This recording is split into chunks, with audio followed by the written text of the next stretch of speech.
Olá pessoal, sejam muito bem-vindos à aula 8.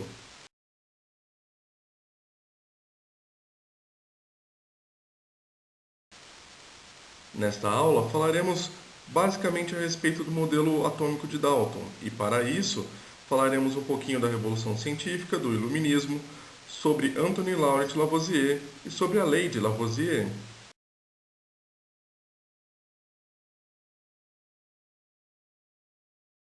De maneira breve, a Revolução Científica na Europa.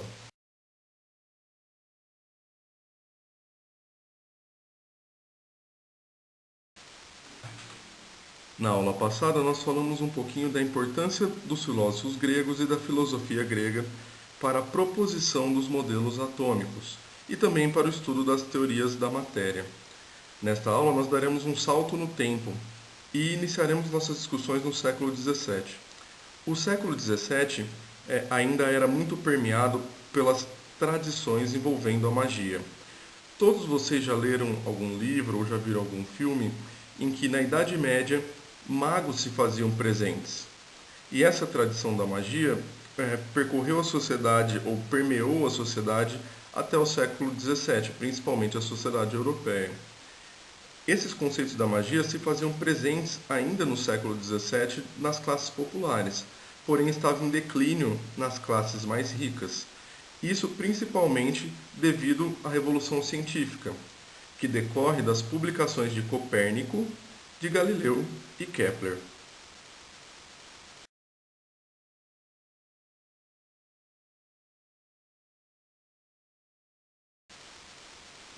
Com o advento da Revolução Científica, da experimentação e do raciocínio lógico, algumas áreas da filosofia, como a escolástica e a magia natural, entraram em declínio.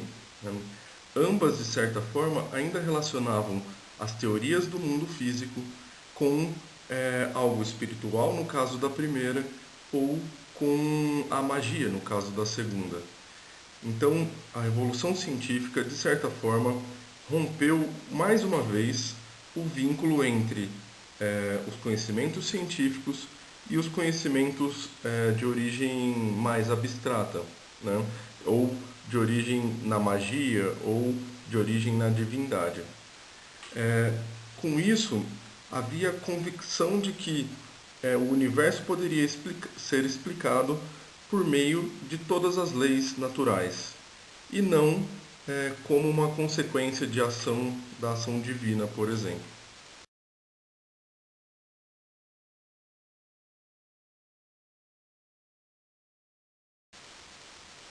Leia com atenção e responda o exercício proposto.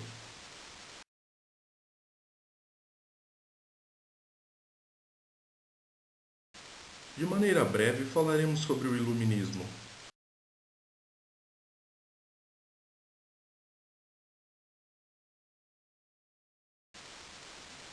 O Iluminismo foi um fenômeno intelectual que teve o seu lugar na Europa em meados do século XVIII. O Iluminismo era marcado pela hegemonia e pela soberania da razão nas discussões filosóficas que ele envolvia. É, Além disso, a razão e a matemática estavam muito próximos na época do Iluminismo. Desta forma, é possível encontrar, por exemplo, que as teorias de Isaac Newton foram de grande importância para o desenvolvimento desse período e também são de grande importância para a compreensão do universo nos dias de hoje.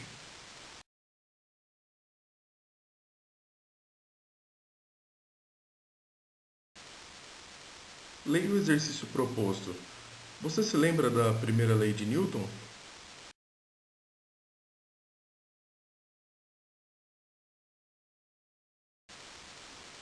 Agora nós falaremos de uma figura muito importante para a química, Anthony Laurent Lavoisier.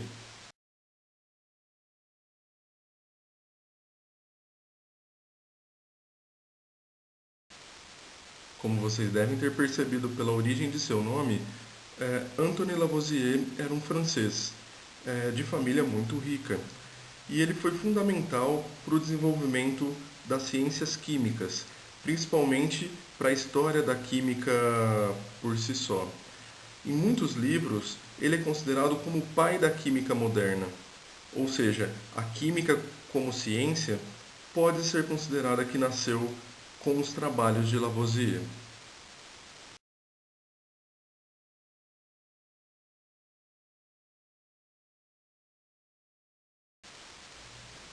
Um dos trabalhos mais importantes de Lavoisier é o livro Tratado Elementar da Química, publicado em 1789.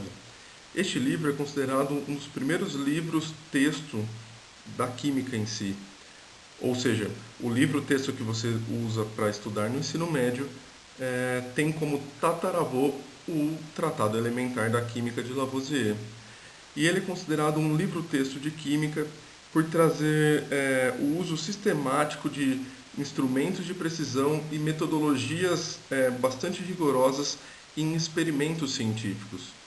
E, neste ponto, vale ressaltar que Lavoisier era de família rica, por isso ele tinha acesso a tantas tecnologias, vamos dizer assim, da área da experimentação. Uma das descobertas bastante importantes de Lavoisier foi perceber que a água era uma substância composta, ou seja, que a água era formada por hidrogênio e oxigênio.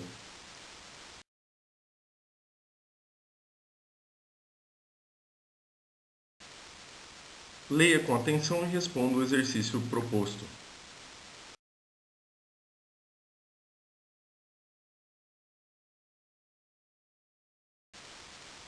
Falaremos agora sobre a Lei de Lavoisier.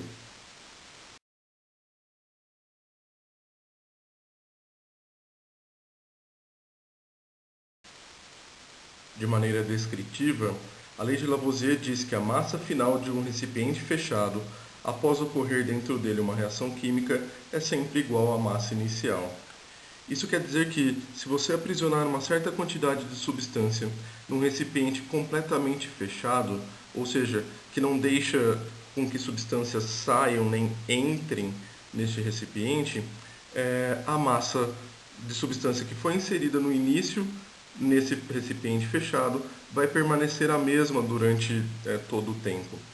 Isso parece algo óbvio, mas como nós vimos, Lavoisier temporalmente vem depois de algumas teorias da magia e perceber que a matéria é algo finito e que não pode ser simplesmente destruído, vamos dizer assim, ou que não pode desaparecer do nada, vamos dizer assim, é, foi um fator muito importante para o estabelecimento da química. Uma variação da lei de Lavoisier é aquela máxima que boa parte de vocês conhecem: na natureza nada se cria, nada se perde, tudo se transforma.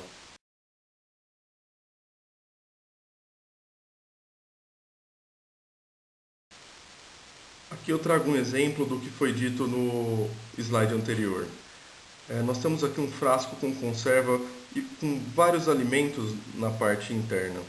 Se a gente considerar esse um frasco completamente fechado, ou seja, que nenhuma substância é capaz de sair desse frasco e também que nenhuma outra substância é capaz de entrar nesse frasco, se ele for mantido fechado durante 3 anos, por exemplo, e a massa inicial dele ser 1 quilo, a massa final depois dos 3 anos também será de 1 quilo. Isso mostra que, independente dos processos de degradação que ocorram na parte de dentro do frasco, processos de degradação luminosas, por exemplo, ou transformações químicas que aconteçam entre as substâncias dos alimentos que estão lá dentro, independente do que aconteça, a massa dos constituintes no início é igual à massa no final desse processo.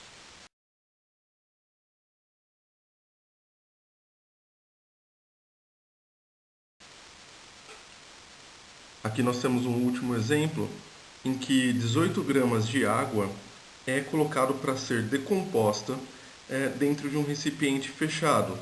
Esses 18 gramas de água eu vou chamar de reagente, aquela substância que vai reagir.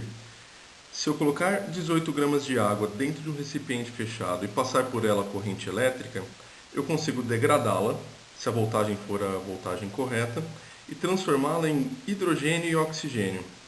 Se esse processo ocorrer por completo, ou seja, se toda a água for degradada em hidrogênio e oxigênio, como no início eu comecei com 18 gramas de água, ao final a soma das massas de hidrogênio e oxigênio tem que dar 18 gramas também. Porque, como nós vimos, na natureza nada se perde, nada se cria, tudo se transforma.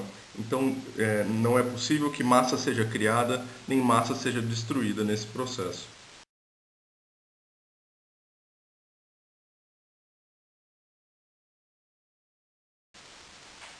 Faça um exercício, por favor.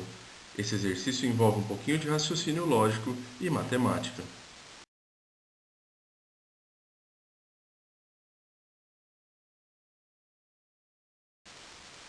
Por fim, então, falaremos do modelo atômico de Dalton.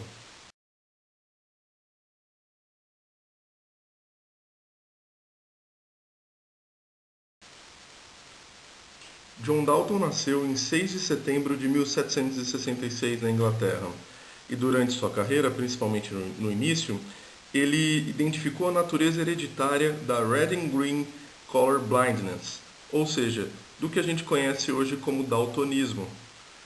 Isso quer dizer que no começo da carreira, Dalton estudou de maneira com bastante afinco o daltonismo. Tal patologia recebe o nome de daltonismo devido às descobertas de Dalton.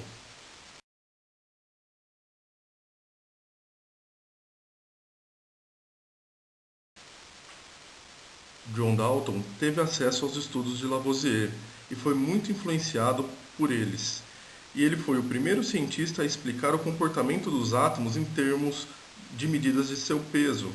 Ou seja, além dos modelos abstratos criados até o momento, assim como Lavoisier, John Dalton também utilizou a experimentação para construir seu próprio modelo a respeito dos átomos e explicar o comportamento dos gases estudados por ele por meio das teorias atômicas.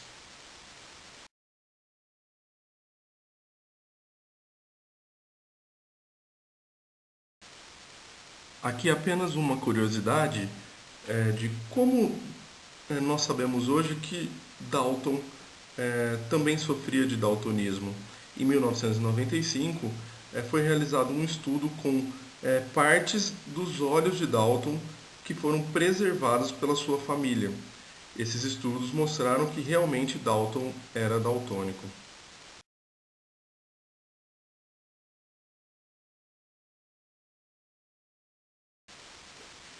Então, como foi dito, Dalton teve acesso de maneira bastante significativa aos estudos de Lavoisier e muito mais, ele também teve acesso ao que era discutido pelos filósofos Leucipo e Demócrito lá há 400 anos antes de Cristo. E no século XIX, Dalton conseguiu pontuar algumas coisas a respeito dos átomos. Então, veremos. Dalton primeiramente estudava os fenômenos atmosféricos e as misturas gasosas. Ele usava nos seus estudos a palavra átomos e o termo partículas últimas para descrever os elementos químicos que formavam os gases que eram por ele estudados. Então, claramente, Dalton retomou conceitos e a terminologia utilizada por Leucipo e Demócrito para realizar experimentos, assim como Lavoisier fazia.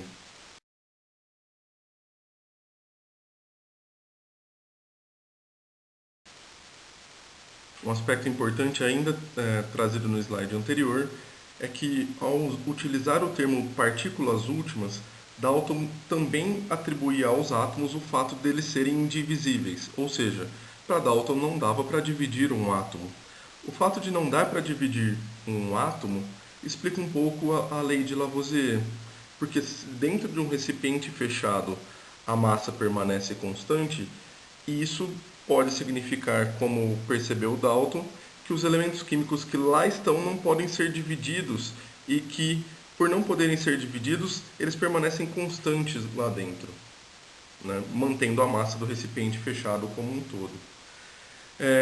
Pensando de maneira quantitativa também, Dalton correlacionou os pesos relativos dos elementos químicos com as combinações que esses apresentavam em seus compostos. Então, ele não tinha uma balança suficientemente exata para conseguir pesar qual era a massa exata do hidrogênio. Mas ele conseguiu fazer escalas de peso relativo. Por exemplo, ele chamou a massa do hidrogênio de 1, isso é só um exemplo hipotético, e aí ele poderia ter percebido que a massa do carbono é 6 vezes maior. Então, se a massa do hidrogênio é 1, em termos relativos, a massa do carbono vai ser 6, ou seja, 6 vezes maior do hidrogênio. Fazendo essas relações de massas e combinações de proporção, ele tentou determinar as fórmulas químicas de algumas substâncias.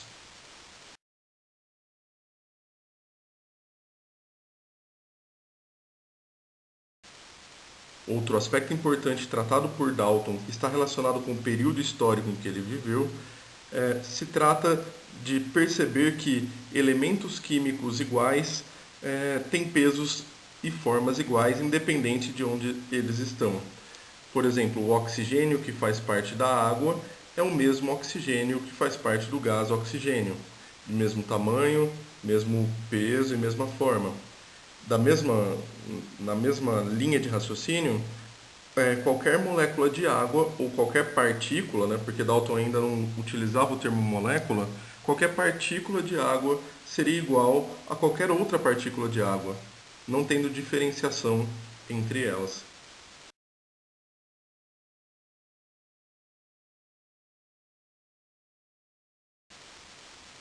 Finalmente, como nós já dissemos, Dalton representou os átomos ou as partículas últimas dos elementos químicos como sendo regiões esféricas.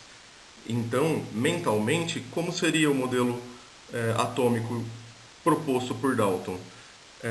Os átomos de todos os elementos químicos podem ser representados como regiões esféricas.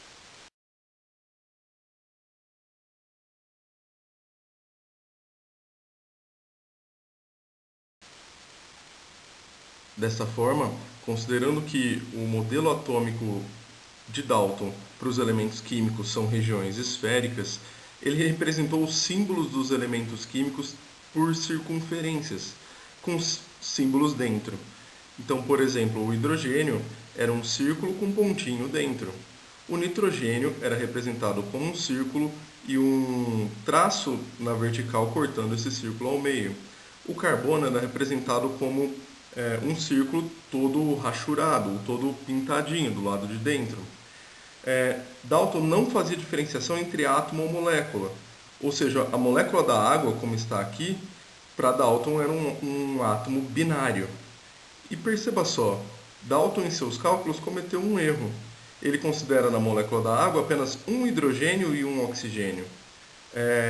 Erro esse que depois foi corrigido ao decorrer da história.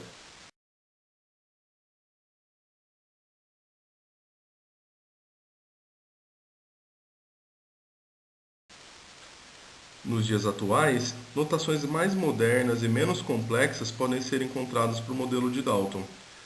Nos dias atuais, nós representamos o modelo de Dalton como sendo regiões esféricas, indivisíveis, com massa e tamanho bem definido.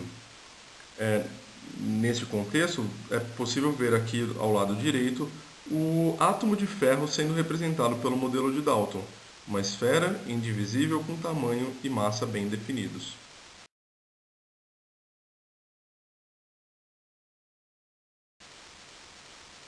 Muito obrigado pela aula de hoje. Tente fazer esse último exercício. Um abraço e fique bem.